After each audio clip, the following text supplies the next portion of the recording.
I don't need to tell you that Dragon Ball is kind of a big deal. Enough so that we got an all-new Dragon Ball movie this very year. But that wouldn't have felt so special a couple of decades ago, an age in which Toei would make two 45-minute Dragon Ball short films for every spring and summer break their target audience got from school. Shonen anime movies are interesting because they often have to be treated as optional material, stories that can't heavily shake up the status quo because not everyone will get around to it. They have to be largely independent stories with events that could reasonably enough be never referred to again, and when push comes to shove, be written off as non-canon fun. This often meant creating one-off villains who would only exist for that film, and having their entire role squeezed within a story that usually lasts less than an hour, which means they weren't always bestowed a lion's share of characterization. The lineup of Dragon Ball movie villains is one I have a soft spot for despite that, but I can't blame anyone for turning their nose up at not Piccolo,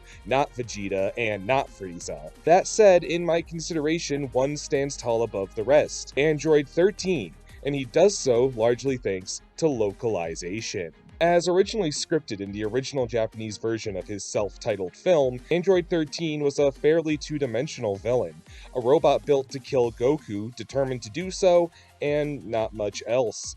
13 would easily fall into the same pile of kinda whatever villains that was home to many Dragon Ball movie characters. But the time came to localize Super Android 13, and 13's trucker hat and suspended vest invoked the appearance of a blue-collar worker, and so he was given a heavy southern accent to capitalize on that distinct aesthetic. This small touch was surprisingly beneficial as it opened the door for 13 to have some of the most iconic dub dialogue ever.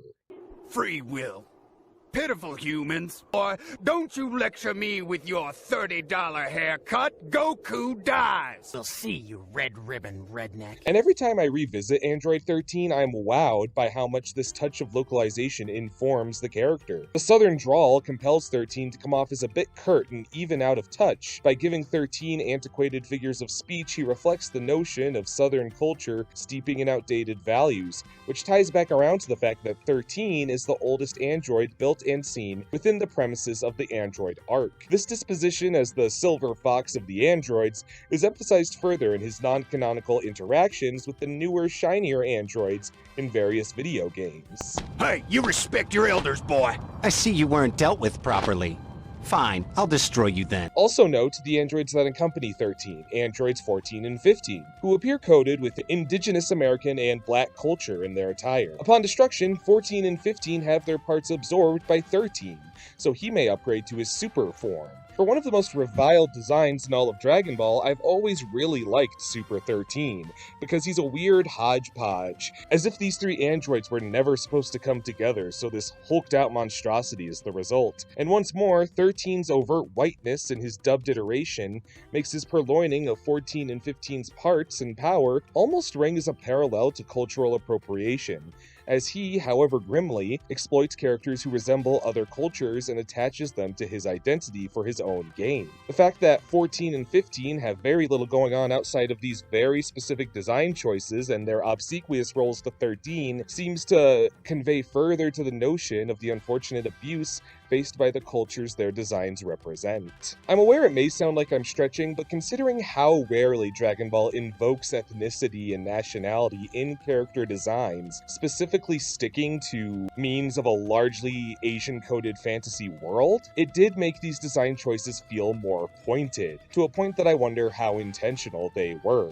For that matter, you're not a Dragon Ball fighter if you don't have a trademark energy attack, and 13's is the SS Deadly Bomber, a pretty pink ball that chases a foe with the capability of a homing missile. The name is a pretty on-the-nose suggestion of a naval vessel's artillery, which, when used by a character with exaggerated American idiosyncrasies against a Japanese country boy, invokes a dark imagery of the nuclear bombs the US dropped on Japan in World War II. In fact, 13's creator, Dr. Giraud, bears a slight resemblance to Albert Einstein, a figure viewed with more ire than a Western sensibility may be accustomed to in Japan, due to his involvement with the bomb's creation, despite Einstein's urging against the weaponization of his discoveries. So, 13 is a brash white American-coded character who makes characters resembling American minorities kowtow to him, and uses a nominal SS Deadly Bomber provided by a mustachioed scientist to fight characters who are Japanese cultural symbols. symbols.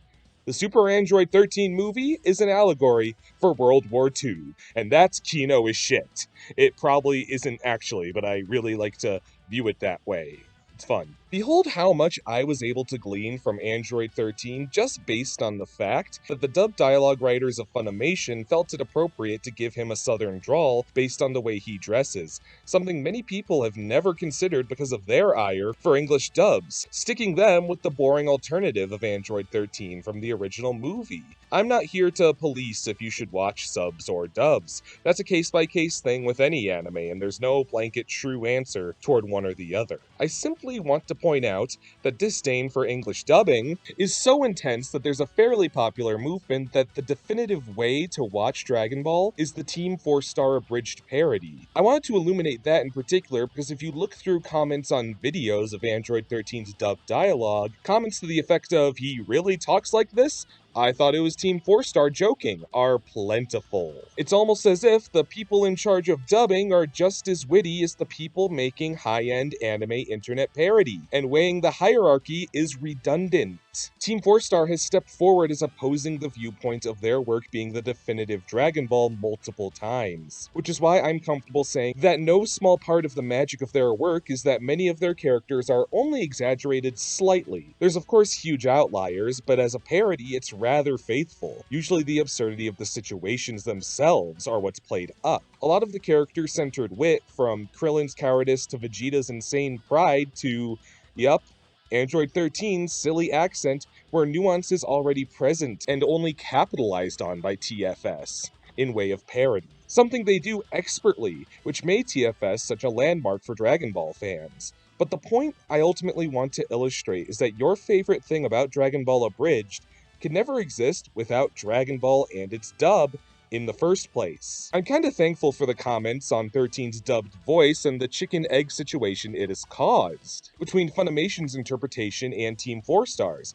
because 13 is seen as an extraneous and hokey character in a vacuum, but in Team 4-star, seen by some as the definitive Dragon Ball iteration, 13 is well liked. And I emphasize once more that he's only exaggerated slightly. People like Team 4-star because it's funny and meta, but dubs have always been that way, and this debacle of a Dragon Ball villain getting an accent because of his trucker hat breathes life into that notion. If you want to hoist up parody that's grounded but still exaggerated and meta, then you really do have to have the same respect for English dubs. You don't have to love it, but you do have to acknowledge that people who interpret information secondhand and apply any kind of a sense of humor can do so in a way that expands the world. I'm not saying all dubs are universally good either, but if you look at how much was added to characters like 13 just through the interpretation of an entertaining script when he was reworked into an English character, I think it speaks